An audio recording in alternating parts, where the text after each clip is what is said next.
मैंने बहुत महत्वपूर्ण विषय पर आप सब लोगों को आमंत्रित किया है, तो मैं सर्वप्रथम आपका सबका बहुत धन्यवाद और बहुत शुक्रिया अदा करता हूँ कि आप इतनी कड़कती हुई ठंड में जो है आज आपने हमें मौका दिया यहाँ पर आने का, मेरे घर पर विशेषकर, तो इसके लिए मैं आपका बहुत बहुत शुक्रिया अदा करता हूँ। धन्यवाद।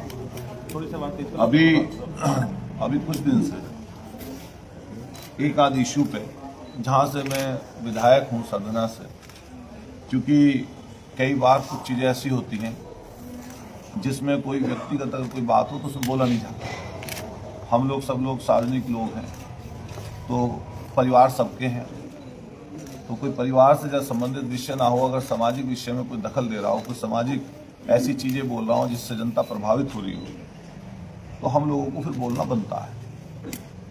मैं सर्वप्रथम आप सब लोगों से ये कहूँगा कि मैं जिस पेशे में हूँ, जो राजनीतिक जो हमारी पृष्ठभूमि है, हम लोगों ने छात्र राजनीति से अपनी शुरुआत की है और बहुत मेहनत और मशक्क़त से 2 बार चुनाव हारे और फिर जीते हैं। 2022 में एमएलए बनने का मौका मुझे मिला और ये इत्तेफाक कहिए, सहयोग कहिए या क्षेत्र कहिए, हम और हमारे प्रतिद्वंदी जो हमसे 2 बार पहले जीते थे चुनाव में, जनता ने उन्हें चुनाव जिताया, 2 बार वो चुनाव जीते, तो हम लोग अपने क्षेत्र में काम करते रहे। फिर हम लोग जो है चुनाव जीते, पहले जनता ने उन्हें मौका दिया, फिर हमें मौका दिया। तो मैंने हमेशा कोशिश की है कि कोई ऐसी बात, कोई ऐसी चीज जिससे सामाजिक रूप से लोग ये कहें कि भाई ये बात आपने गलत बोली है, तो मैं कोशिश करता हूँ कभी ना बोलूँ। मैं तोड़ने वाली बात कभी किसी अपने उद्बोधन में, संबोधन में, जिससे जातियों में बंटवारा हो या कोई धार्मिक उन्माद फैले, मैं कोशिश करता हूँ मेरी जबान से कोई ऐसी बात ना निकले। और हम लोग जिस तरह की पॉलिटिक्स कर रहे हैं, तो हम एक अपने विचार पर अपनी एक पॉलिटिक्स कर रहे हैं। और किसी भी राजनीतिक व्यक्ति का राजनीति से पहले सामाजिक होना जरूरी है। अगर व्यक्ति सोशल और सामाजिक नहीं होगा, तो आप ये पक्का मान के चलिए वो राजनीति में किसी को लाभ नहीं दे सकता। अगर मैं इमोशन लेस हो जाऊं, मेरे में भावनाएं ना रहे, तब भी मैं किसी की मदद नहीं कर पाऊंगा। इसलिए मैं कोशिश करता हूं कि जब कोई बात बोलूं तो उसमें सत्यता हो और वो सही चीज कही जाए। अभी पिछले दिनों काफी विवाद चला कि कौन क्रिकेट खेलेगा, कौन नहीं खेलेगा। तो मेरा अपना इसमें एक तर्क है कि बहुत सारी चीजें ऐसी हैं, क्योंकि मैं जिस ओहदे पर, जिस पद पे हूं, वो ऐसा पद ओहदा नहीं है जो सबसे लास्ट का पद और ओहदा है। मेरे बाद में मान लिया हम अपने दल की बात करें, तो हमारे नेता है माननीय अखिलेश यादव, तो कई चीजें वो डिसाइड करते हैं पार्टी में, दल में, कि क्या बोलेंगे। स्टेट के लेवल पे, गठबंधन के लेवल पे, किसी और लेवल पे क्या फैसले होंगे वो अखिलेश जी करेंगे। लेकिन अगर लोकल लेवल पे कोई बात हो, मेरठ की कोई बात हो, या मान लिया कोई जनता से जुड़ा हुआ विषय, उस पर हम लोग बोलेंगे। तो अभी पिछले दिनों हमारे खुद के क्षेत्र में दोराला में एक प्रोग्राम था, वो प्रोग्राम अच्छा था, उसके लिए हम नहीं बोलना चाहते। किसी गरीबों की मदद करना कोई गलत काम नहीं है, वो अच्छा काम है। लेकिन अलग अलग समय पे अलग अलग बातें बोलना, ये बहुत खराब बात है। मैं जब से यहाँ पे राजनीति में हूँ, चूंकि मैं एक ही दल की पॉलिटिक्स किया हूँ, एक ही दल में हूँ, जब से राजनीति की शुरुआत की, आप सब लोग जानते हैं, छात्र राजनीति लेकर अब तक। और हमारे जो सामने जो हमारे प्रतिद्वंदी हैं, वो हमारे प्रतिद्वंदी इसलिए नहीं है कि हमारी कोई उनसे जमीन जायदाद की लड़ाई है या कोई हमारी उनसे कोई और किसी तरह की लड़ाई है। हमारी लड़ाई उनसे विचार की है। उनका विचार अलग है, हमारा विचार अलग है। हम उस विचार के आदमी नहीं, लेकिन विचारों में भी कुछ नैतिकता होती है। कुछ जब आप मंच पे लोगों के सामने बोलो, सार्वजनिक कोई बात बोलो, तो उसमें कुछ सच्चाई होनी चाहिए या कुछ लॉजिक भी होना चाहिए।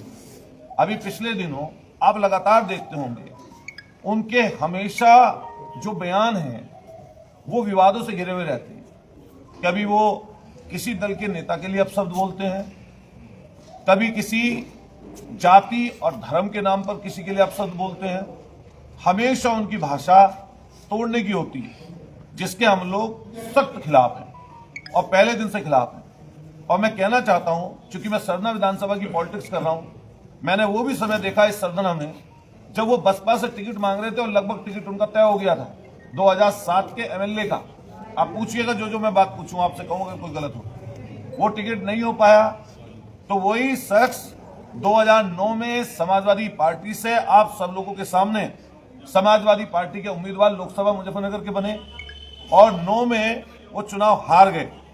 उसके बाद उनका यहां भी मन नहीं लगा, फिर उनका सीधा आगे बढ़े और आगे बढ़ने के बाद में उन्होंने भारतीय जनता पार्टी से 12 का टिकट पाया, सरना विधानसभा से, वो चुनाव जीत गए। हमारे पास मौका था अपने आप को साबित करने का। हम छात्र राजनीति से गए थे पहले नंबर पे, वहां पर पहुंचे, 12 में हम चुनाव हारे, हमने 5 साल मशक्कत की, हम फिर चुनाव हार गए। वो फिर भारतीय जनता पार्टी से विजयी हुए 2017 में। भारतीय जनता पार्टी की सरकार बनी। सरकार बनने के बाद में उनके पास सारी वो साधन और सुख सुविधाएं थी जिससे वो लोगों का भला कर सके, लेकिन जनता ने हमें मौका दिया और 22 में मैं विधायक बन गया। ये सरदना से संबंधित हिस्ट्री मैंने राजनीतिक आपको बताई। हमारे से पहले महान शख्सियत हुए रविंद्र पुंडरी साहब, वो उस क्षेत्र का प्रतिनिधित्व कर चुके हैं, जिनकी छवि, जिनकी ख्याति दूर दूर तक है। उनको लोग मानते हैं, आज भी मानते हैं, उनके मरणोपरांत भी मानते हैं उनको। लेकिन जो ये शख्स है हमारे यहाँ, ये पूरा का पूरा, पूरी की पूरी यहाँ और सब जगह धार्मिक उन्माद फैलाने का इनका मकसद है। क्योंकि क्या हुआ पिछले दिनों, जैसे ये चुनाव हारे 2022 का, हम तो 2 बार हारे, हार पचाई, जनता में मेहनत की, जनता ने उसके बदले में हमें चुनाव जीता। और हमने पहले दिन से ये बात कही कि हमारे लिए जनता फर्स्ट एंड लास्ट प्रायोरिटी हमारी जनता है। इनके लिए फर्स्ट एंड लास्ट प्रायोरिटी पैसा है, बेईमानी है, झूठ है, धार्मिक उन्माद है, इनके लिए ये है। और वो कैसे है उसको मैं आपको कुछ देर में जरूर बताऊंगा। लेकिन अभी जैसे जैसे इनके बयान आते जाते हैं आप देखते होंगे, कभी इनका बयान रामगोपाल जी के लिए आया, हमारे नेता हैं, फिर इनका बयान माननीय अखिलेश जी के लिए समय समय पर आता ही रहता है। हिंदू मुसलमान से संबंधित कभी कोई शब्द, कभी किसी तरह का शब्द का इस्तेमाल करते हैं। और जो लास्ट वाला शब्द था वो इन्होंने जो इस्तेमाल किया, आप उसकी तह तक नहीं गए। वो शब्द इसलिए इस्तेमाल किया, जो शाहरुख खान का नाम आया, वो लाइट में आने के लिए तो आया ही, लेकिन साथ साथ जो सिक्योरिटी है इनकी वो बनी रहे, इसके लिए वो शब्द का इस्तेमाल किया। और ये इस तरह की चीजें पहले भी करते रहे, वो मैं आपको बताऊंगा, आप उससे सहमत होंगे और आपको चीजें उसकी पता मिलेगी। ऐसा हुआ कि जैसे ही इन्होंने ये शब्द बोला और इस शब्द के ऊपर बहस छिड़ी, नेशनल मीडिया में चीजें चली, इंटरनेशनल मीडिया में चीजें गई और बीसीसीआई ने कुछ फैसले भी लिया। हालांकि वो बातें सब दोहराने की जरूरत नहीं है, जो बातें हो चुकी है बातें कि 1.5 साल पहले जिसकी वजह से, जिसके कारण से पूरा बांग्लादेश उबाल खा रहा था पूरा बांग्लादेश। और वहां पे जगह जगह सड़कों पे प्रदर्शन और हिंसक प्रदर्शन हुए, सैकड़ों लोगों की जानें वहां पर गई। वहां की जो सर्वे सर्वा थी शेख हसीना जी, उनको वहां से छोड़कर भागना पड़ा। मैं तो सवाल करता हूं, क्या एक बार भी किसी भारतीय जनता पार्टी के नेता ने इस बात पर सवाल जवाब किए कि आपने 1.5 साल से यहां पर, जिससे पूरा बांग्लादेश जला, जिसके कारण से, जिसकी वजह से वहां पर लड़ाई चल रही है, क्या उसके ऊपर आपने सवाल उठाया? उसको आपने यहां पर क्यों रखा हुआ है? उसको यहां से क्यों दूसरी जगह नहीं भेजा? जब ये लोग हिंदू और मुसलमान की बात करते हैं, हमेशा हिंदू और मुसलमान की चर्चा करना चाहते हैं, जनता के जो मुद्दे हैं उनसे ध्यान हटाने के लिए ऐसी चीजें करते हैं, तो आप किसी मुस्लिम कंट्री में उनको भेज देते या भिजवा देते। आपके पास चारा था, आप भेज देते। एक दिन भी जो लोग हमारे यहां से ट्रेड करते हैं बांग्लादेश से, मैं तो कोडिन सिरप पर अभी सवाल उठा के आया हूं। इसी बॉर्डर से कोडिन जाती थी, कोडिन सिरप दरिया पार होते हुए कौन कराता था पार? क्या बिना बॉर्डर के, बिना किसी सेंट्रल फोर्सेस के क्या वो सप्लाई कोडिन सिरप हो जाती बांग्लादेश? जिसके ऊपर पकड़े गए शुभम जायसवाल, टाटा, वो सिपाही, और जगह जगह गाजियाबाद जगह मुकदमे दर्ज हुए, इन्हीं की मार्फत हो रहे थे ना। उस पर एक सवाल कभी पूछा हो, बोला हो तो ये बता दें। क्यों नहीं बोलेंगे इसलिए नहीं, भारतीय जनता पार्टी से जुड़े हुए लोग हैं। इस हिंदुस्तान में जो बड़ी बहस हो रही है एक ऐसे उद्योगपति पर जिसका सब लोग नाम जानते हैं, जो एयरपोर्ट, पोर्ट, हर जगह जिनकी दखलंदाजी है, आदरणीय प्रधानमंत्री जी के नजदीकी माने जाते हैं, गुजरात से आते हैं। जब वो झारखंड, छत्तीसगढ़ में अलग अलग जगह प्लांट लगाकर बांग्लादेश को सप्लाई कर रहे हैं बिजली, उसके ऊपर सवाल ये क्यों नहीं उठा रहे हैं? इनको उठाना चाहिए था उस पर सवाल। फिर पाकिस्तान बैन है हमारे यहाँ, पाकिस्तान के लोग क्रिकेट नहीं खेल सकते, लेकिन अगर कोई सीरीज आती है इस तरह की, जिस सीरीज में कुछ ऐसी चीजें हो कि मान लिया अलग अलग देशों की टीम हो, किसी पोल में वो हो, किसी ग्रुप में वो हो, किसी ग्रुप में वो हो, उसके मैच अंतर्राष्ट्रीय होते हैं। लेकिन बीसीसीआई ने जो सूची सौंपी होगी उसी सूची के आधार पर क्या ना उस खिलाड़ी का नाम आया होगा। लेकिन ये भी अच्छा हुआ कि बीसीसीआई ने उसको बैन कर दिया। ठीक है, वो बात भी अब ये लोग नहीं बोल पाएंगे, बोल इसलिए नहीं पाएंगे वो वाली बात क्योंकि वो भी चीज अलग हो गई। ये भी नहीं बोल पाए कि जूही चावला भी है, उसके हस्बैंड भी हैं उस कंपनी में, उसकी बात भी ये लोग नहीं बोल पाएंगे। और फिर अगर प्रसन्नचिन्ह ये लोग जहीर खान पर उठाने लगे, जिसको माननीय मुख्यमंत्री जी ने अभी मुरादाबाद के खिलाड़ी को इनाम दिया है, अमरोहा के मोहम्मद शमी, उसके लिए ये लोग बोलने लगे। अगर ये लोग हमारे पठान बंधु के लिए बोलने लगे, आप तो सिर्फ और सिर्फ ये बात इसलिए बोल रहे हैं कि हिंदू और मुसलमान की आपको बात चलानी है। ये बात आगे बढ़ गई, चर्चा में आ गई, लेकिन अभी तक इनका एक बयान मध्य प्रदेश में दूषित पानी पीने से इंदौर में जो सफाई के क्षेत्र पहला नंबर है जिसका इंदौर का, उन 15 लोगों के बारे में नहीं बोलेंगे। यहां पर रोजाना लूट, हत्याएं, बलात्कार, दुष्कर्म, जगह जगह छिनेटी तमाम घटनाएं होती हैं, उनके विषय में एक बार ये बोलना नहीं चाहते। खेती किसानी पर बोलना नहीं चाहते, महंगाई पर बोलना नहीं चाहते, गरीबी पर बोलना नहीं चाहते, शिक्षा स्वास्थ्य पर बोलना नहीं चाहते, लेकिन सिर्फ और सिर्फ ऐसा विषय जिससे जनता का ध्यान भटकाना हो और अपना स्वार्थ सिद्ध हो जाए, ये काम इन्होंने किया। अभी मैं जो आपके सामने कागज लेकर आया हूं, ये हिंदू मुसलमान की बात लगातार बोलते हैं। ये लगभग 12-15 कंपनियां हैं जिनमें ये या तो डायरेक्टर है, या तो ये डायरेक्टर है, और या इनकी पत्नी डायरेक्टर है, या इनकी साली डायरेक्टर है। और जो आपने टीवी पर देखा होगा, पहले भी चर्चा कई बार रही, जिस कंपनी का नाम लेते हैं अल-दुआ फूड प्रोसेसिंग यूनिट, ये अलीगढ़ की है, ये सेकंड नंबर पर इस पर लिखी हुई है। इसके अलावा अल अनम नाम से भी है एग्रो फूड्स प्राइवेट लिमिटेड। ये बाकायदा, ये मैं आपको दिखा रहा हूं एफिडेविट इनका, ये गोल घेरे वाला। आप इनसे पूछिए कि ऐसा तो नहीं है कि आप नए नए हिंदू बने, ऐसा तो नहीं है कि आपकी दोस्ती अभी जो हिंदू और मुसलमान के साथ आपके साथ पार्टनरशिप रही मोइन कुरैशी के साथ, क्या ये कालांतर में जो फिर पहले आप डायरेक्टर थे और फिर आने वाले समय पर आपकी साली उसमें डायरेक्टर रही, और फिर आने वाले समय पर क्या गोपनीय रूप से उसमें आपकी अभी साझेदारी है या नहीं है? आप गौर से देखिए इसका चेहरा, इस व्यक्ति का चेहरा, ये इन्हीं का ही फोटो है 2006 का, और ये बाकायदा इनका एफिडेविट है 25,000 रुपए के स्टाम्प पेपर पर। और इसमें अल-दुआ फूड प्रोसेसिंग प्राइवेट लिमिटेड द्वारा डायरेक्टर संगीत सोम पुत्र श्री ओमवीर सिंह जी, निवासी 64 कौशाम्बी नगर गाजियाबाद, इसके दूसरे पार्टनर हैं इसी में मोइनुद्दीन कुरैशी पुत्र श्री साहुद्दीन, निवासी 3 खुर्जा के रहने वाले हैं। ये एक हैं रावत है कोई, ये इसमें है, ये फॉर्म नंबर 32 आता है इसमें। आप देखिए, ये ऐसे ही नहीं है, मैं बाकायदा प्रूफ लेकर बैठा हूं।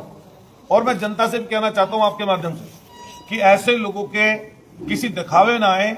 ये लोग पीछे से क्या है, इनका काला चिट्ठा क्या है, ये भी जनता को समझना चाहिए। एक तरफ ये लोग बीफ फैक्ट्री में, मीट की फैक्ट्री में डायरेक्टर बने हुए हैं, उससे ये लोग पैसा कमाए हैं।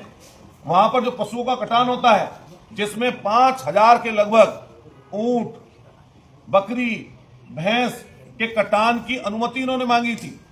अगर ये चीज गलत हो तो मैं आपके चैनल के माध्यम से कहना चाहता हूं कि जो मैं आज आपके सामने रख रहा हूं कि मेरे ऊपर जिनके लिए मैं बोल रहा हूं मानहानि का केस दर्ज करें, अगर मेरी एक भी बात झूठ हो, और अगर सच है तो सबके सामने आकर स्वीकार करें कि कमेले में, बीफ फैक्ट्री में इनका साझा रहा है, और आज भी ये लोग कहीं ना कहीं उसमें संलिप्त हैं। न केवल एक फैक्ट्री बल्कि दूसरी फैक्ट्री का नाम मैंने आपको बताया, दूसरी फैक्ट्री का नाम है Al Anam agro food private limited.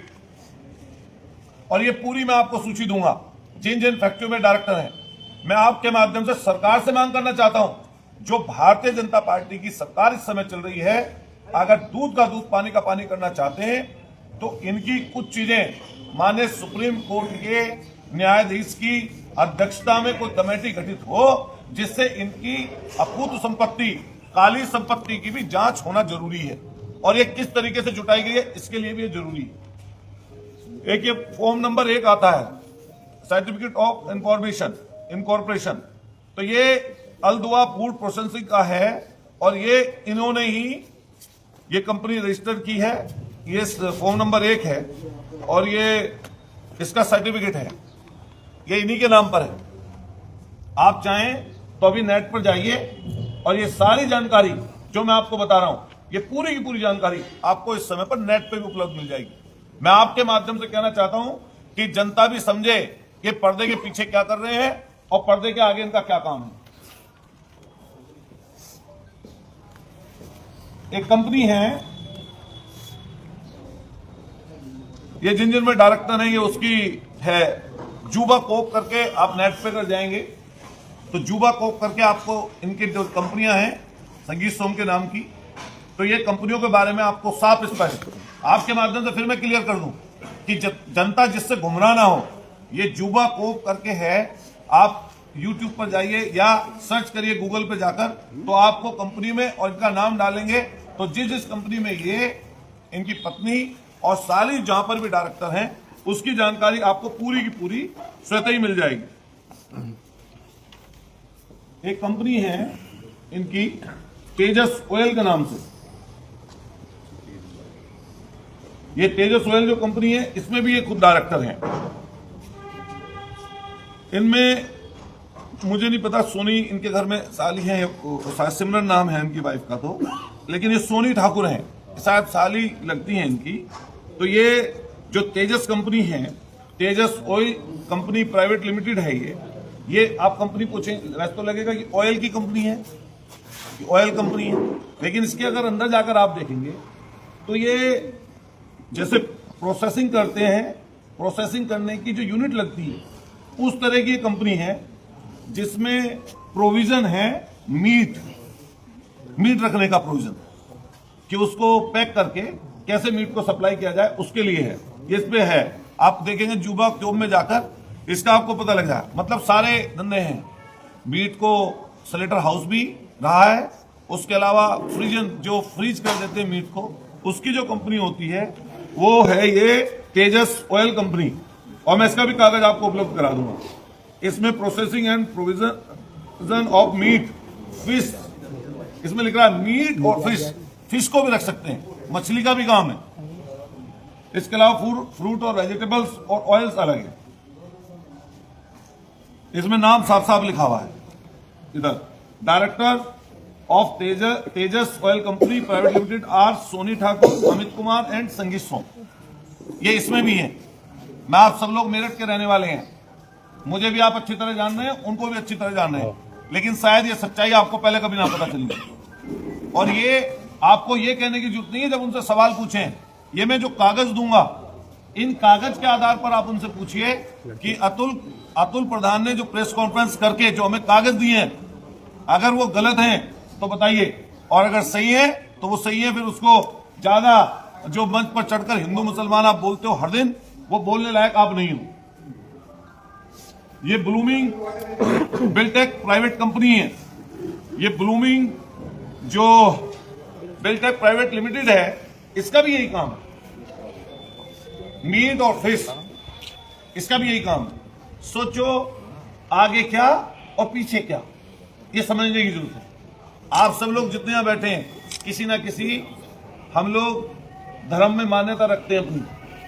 मान लिया हम लोग हिंदू धर्म से हैं, कोई यहाँ पे बैठा होगा मुस्लिम भी भाई हो सकता है, कोई क्रिश्चियन हो सकता है, कोई जैनी हो सकता है, बुद्धिस्ट हो सकता है, कोई जाति के अलग अलग लोग हो सकते हैं हम लोग। लेकिन अगर मैं मंच पर चढ़कर तो बड़ी बड़ी बात बोलूं, झूठ और सच बोलूं, ऐसी बात बोलूं जिससे जनता का तो कोई फायदा ना हो बल्कि अलगाव हो, और पीछे से ऐसे धंधे करूं जिस धंधे में पूरी तुम्हारी पोल खुलती हो, तो ये वो धंधे हैं इनके।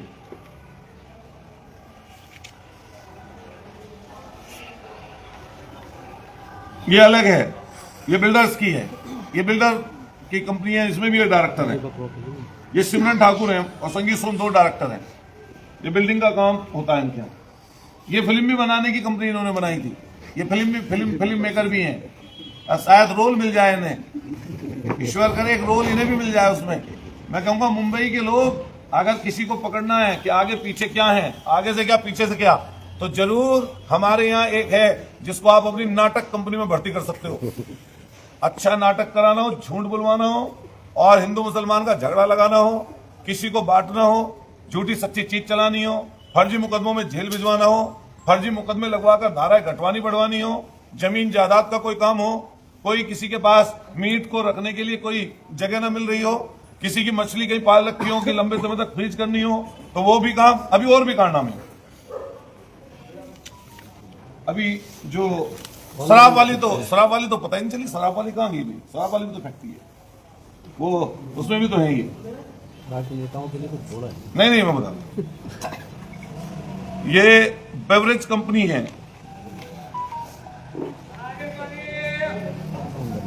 ये यमुना बेवरेज पोंटा साहिब में शराब की फैक्ट्री।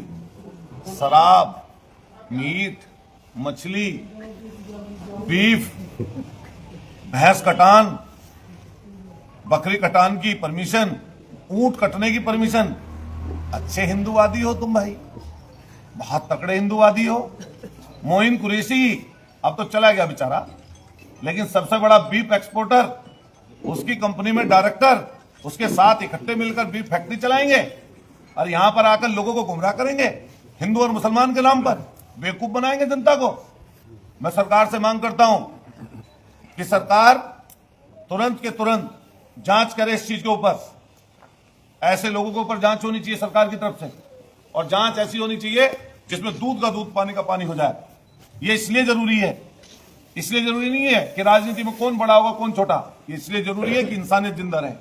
ये इसलिए जरूरी है कि यहाँ जो हमारी गंगा जमनी तहजीब है वो कहीं ना कहीं यहाँ पर जिंदा रहे। और हम तो सीधा कहते हैं कि कोई गलत करे, कोई गलत काम करे, किसी तरह का गलत करे, उसके खिलाफ जो आपको कार्रवाई करनी है आप कार्रवाई करिए, हम कभी उससे पीछे नहीं है।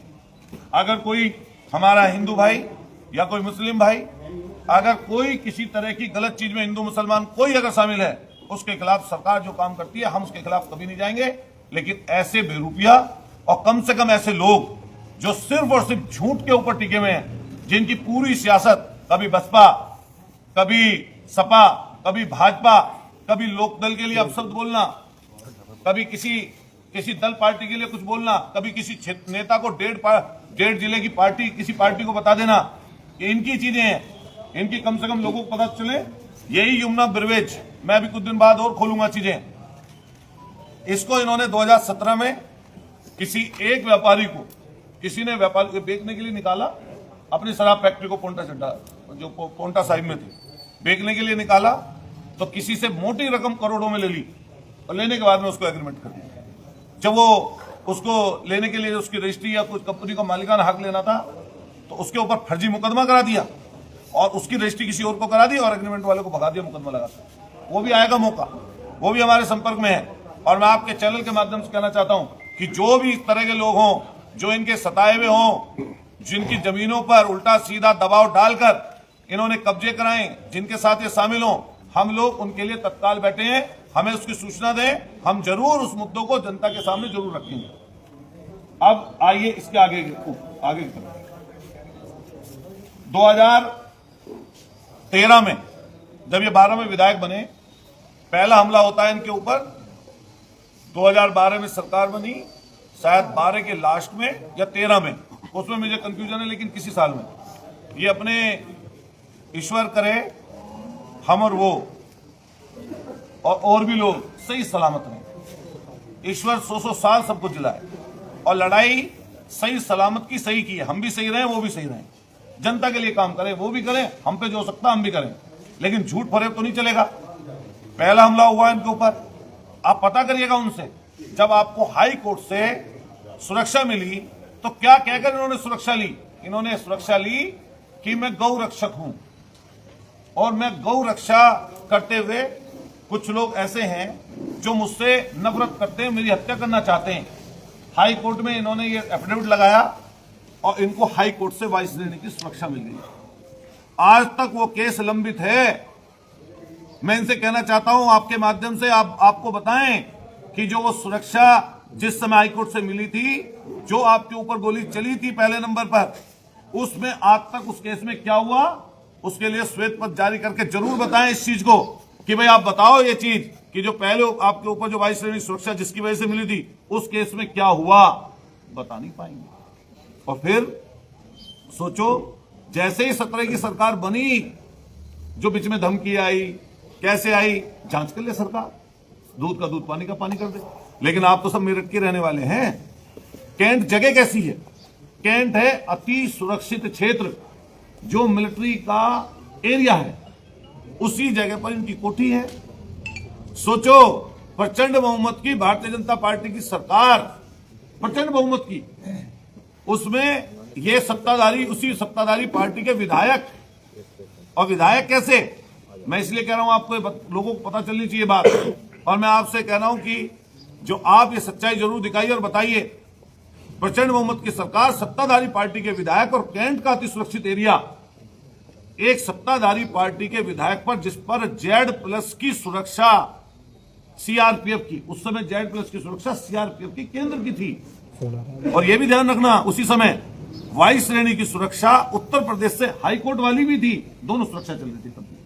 कैंट का क्षेत्र, सत्ताधारी पार्टी, उसी सत्ताधारी पार्टी के विधायक, Z+ की सुरक्षा, और हमला हो जाता है। हालांकि वो गोबर से सना हुआ था, जो वो ग्रेनेड था, वो खुट्टल ग्रेनेड था। वो ग्रेनेड पता नहीं कहां पड़ा, उसकी पिन उसकी छत के ऊपर मिली थी। अभी मुझे याद है, अखबार में छत के ऊपर मिली, रखी हुई उसकी पिन। आज तक वो केस नहीं खुला।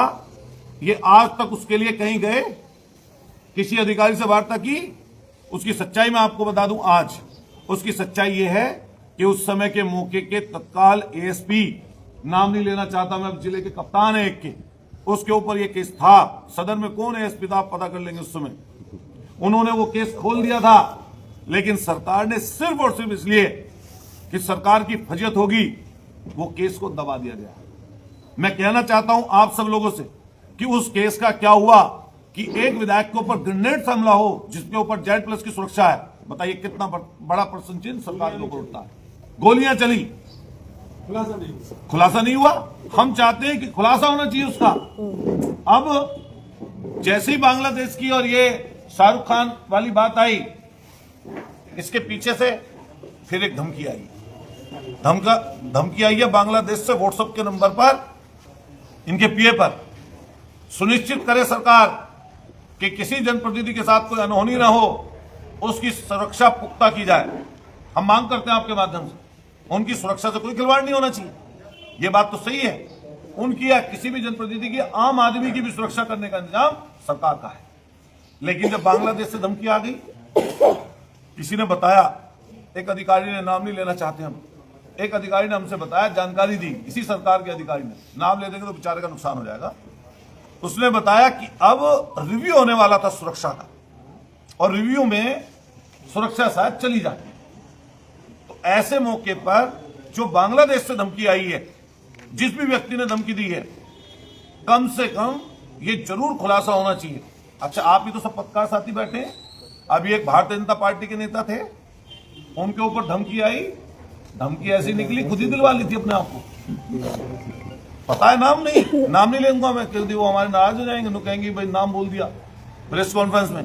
अभी ये आपके कंकरखेड़े थाने में क्या हुआ था, कहीं आई थी व्हाट्सएप से किसी को धमकी, खुल तो गया था केस, सबको पता है, तो खुल जाए केस। और जो इसमें दोषी हो, अगर मान लिया धमकी सही है, तो सुरक्षा आपके पास है ही। और सुरक्षा के लिए और हम कहना चाहते हैं, आम आदमी, किसी को किल्लत है रोटी की, किसी को किल्लत है रोजगार की, किसी की फसल की दाम नहीं मिल रहा, आलू बिक रहा सड़कों पे, एक तरीके से इतना सस्ता है, इतनी बुरी हालत है। आप सब लोग बैठे हैं, अपने बच्चों को पाल रहे हैं, किसी तरह अपनी मेहनत से काम चला रहे हैं। एक आदमी के ऊपर 11 साल में, सोचो आप, 11 साल में 66 करोड़ रुपया, 132 महीने सुरक्षा रही है इनके पास, लगभग 66 करोड़ रुपया सिर्फ इनकी सुरक्षा पे खर्च कर दिया सरकार ने। तब भी खतरा है। मुझे पता चला अभी कि आज इस समय मौके पर भी 2 सुरक्षाएं हैं।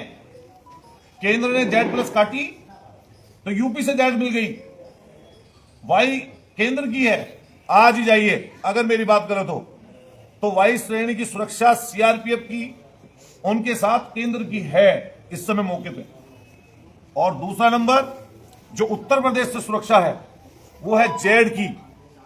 उत्तर प्रदेश में 10 लोगों के पास जेड श्रेणी की सुरक्षा है कुल, और जेड प्लस की जो सुरक्षा है उसमें माननीय मुख्यमंत्री जी, माननीय अखिलेश यादव जी, माननीय राजनाथ सिंह जी, विनय कटियार जी, आपके केशव प्रसाद मौर्य जी, दिनेश, आपके जो पूर्व दिनेश शर्मा जी, और इनको लगा के 12 लोगों के पास सुरक्षा है जेड प्लस की। और इनके बाद जेड की उत्तर प्रदेश सुरक्षा है वो मात्र 10 लोगों के पास है। इस उत्तर प्रदेश की आबादी है 25 करोड़। रोजाना लोग जिनकी लोगों की हत्याएं हो जाती हैं वो एक एक गनर के लिए मारे मारे घूमते रहते हैं कि हमारी हत्या हो जाएगी, और बदमाश चेतावनी देकर, धमकी देकर उनकी हत्याएं कर देते हैं। उनको एक गनर नहीं मिल पाता। उसकी सुरक्षा की जिम्मेदारी सरकार की है। लेकिन ये वहां से पता है कितने कांस्टेबल और दरोगा हैं? 37, 37, 3 दरोगा, 34 सिपाही। गारद घर की अलग, सरदने की गारद अलग, मेरठ की गारद अलग, कौशाम्बी की गारद अलग, 2 पुलिस की गाड़ियां सरकारी खर्चे पर पुलिस लाइन से सुबह तेल भरकर जनता के पैसे की गाड़ी कमाई को लेकर इनको चलती हैं सुबह ही तेल भर के। और तेल अगर कहीं पर कम पड़ जाए घूमने में तो वहीं पर सरकारी पैसे से दोबारा खर्चे तेल भरा जाएगा, पर्ची बनकर सरकार उसका खर्च करेगी। 34 सिपाही और 4 दरोगा इनके साथ हैं। 2 सरकारी गाड़ियां तेल भर के बिल्कुल फर्स्ट क्लास, अगर खराब होगी तो दूसरी आ जाएगी, और तीसरी गाड़ी जिस थाना क्षेत्र से जाएंगे उसमें वायरलेस हो जाएगा, जानकारी दे देंगे। तीसरी गाड़ी सरकार की वो मुहैया होगी। अब आप बताओ आम आदमी कहां जाए भाई? 66 करोड़ रुपया कैसा दिखावा है भाई ये? कोई बताए इस चीज को? और मैं फिर कहना चाहता हूं इनकी पूरी सुरक्षा की जिम्मेदारी या किसी की भी सुरक्षा की जिम्मेदारी सरकार की है। सरकार को वो सुरक्षा करनी चाहिए, लेकिन ये चीज नहीं चलेगी। हमला हो जाता है विधायक के ऊपर और आज तक केस खत्म नहीं हुआ। ग्रेनेड से हमला हो गया विधायक के ऊपर, आज तक केस को कुछ पता नहीं चला। बीच बीच में धमकी आई अलग अलग जगह की। एक कलेक्टर थे यहां के उस समय 2017 से 20 तक, नाम चारों पे निकल गया, गोरखपुर के कमिश्नर है, नाम नहीं लेना चाहिए अधिकारी का। पता चला इतना डरा दिया इन लोगों ने, पता नहीं ये कर दिया, इतना झगड़ा करा देंगे, महापंचायत करा देंगे। वो कलेक्टर टेम्पो में बैठ के इनके घर पहुंच गए। कलेक्टर डरा दिया उसको बेचारे को। सोचो आप, ये काम है इनका, इस तरह की बातें करते हैं। मैं वहां का मौजूदा विधायक हूं, मुझे सरदने की महान जनता ने, गरीबों ने, किसानों ने, हमारे मेहनत और पसीना जो निकला हमारा, उसके बदौलत जनता ने हमें वहां पर विधायक बनाया। और अगर चीजें खुलने पर आ जाएं तो दोराला और आसपास में जमीनें बहुत महंगी हैं। अगर खुलने पे जब बात आएगी, अगर सरकार खोलना चाहे तो सारी चीज खोल सकती है। और मैं आपके चैनल के माध्यम से बहुत जिम्मेदारी के साथ कहना चाहता हूं, अतुल प्रधान भी उस क्षेत्र से विधायक है, महान जनता ने अतुल प्रधान को विधायक बनाया। मेरी भी जांच करवाइए। अगर मेरे पास कोई अवैध संपत्ति, अवैध तरीके का कोई काम है तो तत्काल सरकार उसको सीज कर दे। अगर आय से ज्यादा मेरे पास कोई ऐसी चीज है जिसमें यह लगे कि अतुल प्रधान किसी जमीन के काम में, किसी खनन के काम में, किसी फैक्ट्री के काम में, किसी तरह के गलत काम में इन्वॉल्व है, तो सरकार मेरे ऊपर भी कार्रवाई करे। लेकिन अगर एक जिम्मेदार पद पर होने के नाते जो लगभग 4 करोड़ महान जनता सरदना की ने अतुल प्रधान को विधायक बनाया है, तो मैं जनता को सच्चाई बताकर रहूंगा, सच्चाई से जनता का सामना कराऊंगा। और आप चैनलों के माध्यम से आज मैं आपसे सब चीजें मैंने आपके सामने रखी हैं। अभी 5, 7, 10 दिन बाद कुछ और चीजें मुझे अगर मिलेंगी तो मैं उनको भी आपके सामने लाकर जरूर पेश करूंगा। बस इतना ही कहूंगा। आपसे हाथ जोड़कर मेरी विनती है, सभी जो पत्रकार साथी हैं, सभी जो चैनल हैं, कि ऐसे व्यक्ति से जब आप वार्ता करो तो ये जरूर बात करो कि आप जब मंचों पर चढ़कर बड़ी बड़ी बात बोलते हैं तो तुम्हारे जो काले कारनामे, जो काली सच्चाइयां हैं, उनका भी कम से कम पर्दा खुलेगा, जरूर पर्दाफाश होगा और आप भी सवाल करिए उनसे।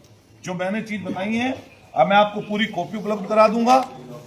मैं आपको पूरी नहीं, बेटे के नाम की नहीं बोलेंगे, बेटे के नाम की तो अपने उसके बच्चे हैं, मान लियो कंपनी को संगीत सोम की तमाम कंपनियों का जिक्र आपने किया है, इन कंपनियों को लेकर क्या जांच होनी चाहिए, पहला सवाल। दूसरा सवाल, शाहरुख खान को लेकर के आप क्या सोचते हैं। तीसरा सवाल, बीसीसीआई के निर्देश पर, पहले एक सवाल का जवाब ले लो। बीसीसीआई के निर्देश पर केकेआर से रहमान को बाहर निकाला गया, इसको लेकर आप क्या कहेंगे। मैं पहले नंबर की बात कर रहा हूं। पहला सवाल आपका यही तो था, कंपनियों कंपनियों को लेकर। मैं कहता हूं कि जब ईडी, इनकम टैक्स, तमाम तरह के छापे डल रहे हैं तो जांच होनी चाहिए। और मैं तो दूसरी चीज कह रहा हूं, इनकी भी जांच होनी चाहिए, और हम भी 3 बार से पॉलिटिक्स कर रहे हैं, हमारी भी जांच उन्हें करनी चाहिए। दोनों की जांच कर लें और जो सही चीज है वो कर लें। दूसरी चीज, शाहरुख खान जी के लिए हमें ये कहना है, और मैं इनको भी जी लगाकर बोला हूं, तो शाहरुख खान क्योंकि उम्र में भी ज्यादा है, इसी देश की सरकार ने उनको बड़ा जो है राष्ट्रीय पुरस्कार उनको मिला है। और अभी ये घटना घटी थी शायद कुवैत के कोई से देश में, कतर में, वहां से भी जब देश की सरकार उन जिनको फांसी दे दी गई थी हिंदुस्तान के नागरिकों, तो वहां से भी लाने का उन लोगों को काम किया, सहयोग किया। और वो उनके लिए बस मैं इतना कहना चाहता हूं कि वो देश के नागरिक हैं, और गलत और सही वो संविधान के हिसाब से चलेगा। अगर संविधान के अनुरूप अतुल प्रधान या हमारे सामने वाले या शाहरुख खान काम करते हैं तो वो देश के सच्चे और अच्छे नागरिक हैं। और अगर उसके विपरीत जाके करते हैं तो चाहे वो अतुल प्रधान हो या कोई और व्यक्ति हो, उसके खिलाफ एक जैसी कार्रवाई होनी चाहिए। अच्छा, बीसीसीआई के निर्देश पर केकेआर की टीम से रहमान को दूसरे से निकाला गया, इसको लेकर आप क्या राय रखते हैं। हमारी राय ये है इसमें कि बीसीसीआई चाहे और देश की सरकार चाहे पूरे बांग्लादेश से सारे संबंध तोड़ ले, आज तोड़ दे संबंध। और बीसीसीआई ने अगर सीधे एक ही खिलाड़ी के लिए क्यों कहा, हम तो कह रहे हैं कि अगर आपको बीसीसीआई को देश की सरकार को संबंधी तोड़ने तो सारी ट्रेड उनसे बंद कर दीजिए और खेलना बंद कर दीजिए, उसमें वो भी आ जाएगा। शेख हसीना को भी वापस भेज दे। नहीं, शेख हसीना जी को तो क्योंकि हमारे से उम्र में ज्यादा है, एक देश की राष्ट्रीय अध्यक्ष थी, जब उनकी वजह से हमारे ऊपर सवाल उठ रहे हों तो हालांकि वो मेरे हाथ में नहीं है, वो देश की सरकार तय करेगी। लेकिन जो लड़ाइयां हो रही हैं अभी, एक वो है हमारे अभी मुक्तेश्वरानंद जी, उन्होंने नहीं बोली ये चीज कि उन्होंने क्यों रखा हुआ है, वो तो धर्मगुरु है, उन्होंने बोली ये वाली बात जो उनसे आप बोल रहे हैं। बांग्लादेश में हिंदुओं पर अत्याचार हो रहे हैं, उस पर क्या कहना है। हम सीधा ये कहना है कि देश की सरकार को संज्ञान लेना चाहिए। मैं सदन में बैठा हुआ था, माननीय नेता प्रतिपक्ष के पीछे, माननीय मुख्यमंत्री जी ने सामने से कहा कि नेता प्रतिपक्ष को प्रस्ताव करना चाहिए, निंदा प्रस्ताव, कि बांग्लादेश में जो हमारे हिंदू भाई की हत्या हुई वो गलत हुई। हमने तत्काल खड़े होकर ये बात कही कि अभी के अभी हम प्रस्ताव करते हैं कि बांग्लादेश में जो हमारे हिंदू भाई की हत्या हुई, अल्पसंख्यक हिंदू समाज की हत्याएं हो रही हैं, वो गलत है, उसके खिलाफ देश की सरकार को काम करना चाहिए। विधायक जी, आपने कुछ कंपनियों का नाम लिया जिसमें से अल्दुआ भी थी। हाँ। पहले भी आपकी पार्टी के जो वरिष्ठ नेता हैं आजम खां, उन्होंने भी सवाल उठाए थे संगीत सोम के खिलाफ इसी कंपनी को लेकर। तो उस समय संगीत सोम ने सफाई देते हुए बताया था कि वो कंपनी पहली बेच दी गई है, उसमें उनका लैंड था। दूसरी, आपने तेजस की बात जरूर लेना था, तो मैं इसीलिए आपसे कहना चाह रहा हूं, वो उनके कहने से मेरे कहने से कागज नहीं मिट जाएंगे। वो डायरेक्टर है उसमें, मैं इसीलिए तो कागज उपलब्ध करा रहा हूं। जहां से आपके पास सूचना आई है, उनको ये वाला उनके फोटो का नहीं, वो तो अखबारों में कटिंग छपी है। ये हालांकि उसमें बाल असली थे इनके, नहीं खोल लो, ये बाल असली थे उनके उस समय। अब जो है वो हैदराबाद से लगा के आएंगे, इसलिए पहचान में ना आया तो देख लेना। अब वाले बाल नकली हैं, ये पता आपको नहीं, ये पुराने वाले बाल हैं। हाँ, ये जांच नहीं इनकी जरूरी थे उनको। नहीं मैं बता, नहीं स्मार्टनेस तो होनी चाहिए इंसान में, स्मार्टनेस अच्छी, लेकिन गरीबों की स्मार्टनेस मत छीनो ना। मैं भी ये जोन सी वो फोटो कह रहे थे वो मैं भी दिखा दूंगा,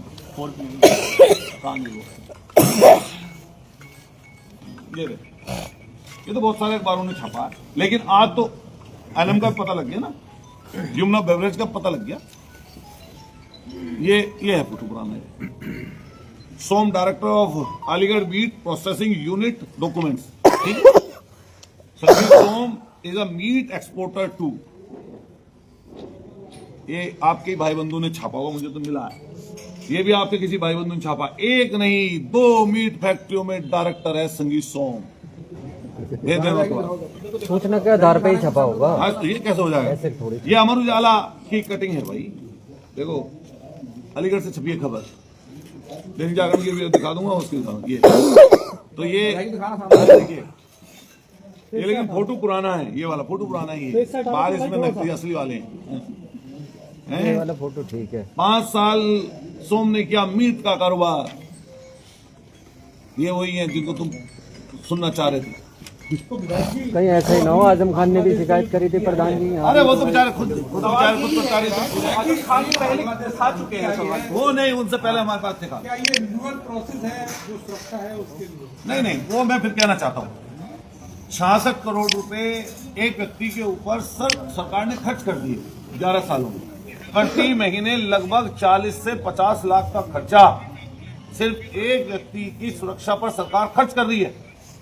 और फिर इसमें भी अगर इजाफा करना है तो मैं माननीय प्रधानमंत्री जी से रिक्वेस्ट करूंगा कि इन्हें एसपीजी कवर दें, और एसपीजी कवर देकर इनकी सुरक्षा का इंतजाम सरकार करे, क्योंकि अब प्रधानमंत्री जी के अलावा तो किसी के पास एसपीजी है नहीं।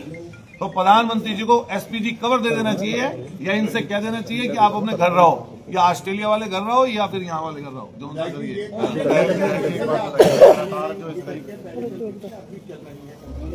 अच्छा, ये एक बोलते हैं स्लीपिंग सेल, तो ये जो पीछे से पर्दे के पीछे से काम करने वाले लोग हैं ना, मान लिया उसमें अगर कारोबार चल रहा होगा तो चला रहे होंगे, ले रहे होंगे पैसा उससे, इसका तो सरकार जांच करे।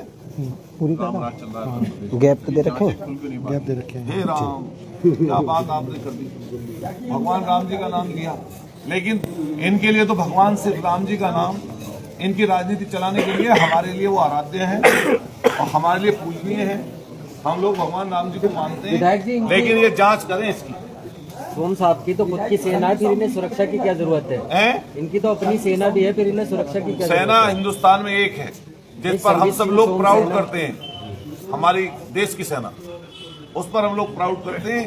उसके लिए हम लोग कुछ भी कराने के लिए सेना बना रखी है। सेना का हाँ, क्या कहेंगे इसको लेकर के? हमारा सीधा एक कहना है, हम किसी पर जब आरोप प्रत्यारोप की बात कर रहे हैं तो मैं प्रूफ के साथ बैठा हूँ, तो मैं उनका राजनीतिक रूप से उनकी विचारधारा अलग है, मेरी विचारधारा अलग है, तो मैं जो कोई बात कहूंगा ना उनके घर परिवार की, मेरे घर परिवार से लड़ाई है, न जो बात कह रहे हैं वो जो हमारे प्रतिद्वंदी हैं, पूर्व के विधायक हैं, उनके जो बोलने में और काम उनका करने में जो अंतर है उसको हम बता दें।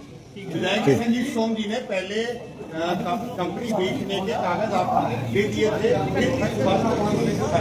अच्छा, ये आपने बहुत अच्छा सवाल किया। यही तो था। मैं ना मीट कारोबार में थे या नहीं थे, शराब फेंकने की फैक्ट्री है तो उसके बारे में खुद साफ करें ना, क्या था। अगर किया है काम तो बता दें, कितना बीफ भेजा, एक्सपोर्ट किया, बताएं। आप भी खुद डाउटफुल हैं इस चीज को लेके? नहीं, मैं कतई डाउटफुल नहीं हूँ। आपकी शादी होगी, आपको बधाई। सवाल मना चलो भैया, अच्छा, सुरक्षा की आपने बात करी, तो सुरक्षा माइक उठा दे। हमें कोई सलमान, हम कह रहे हैं सुरक्षा उनकी बढ़ाई जानी।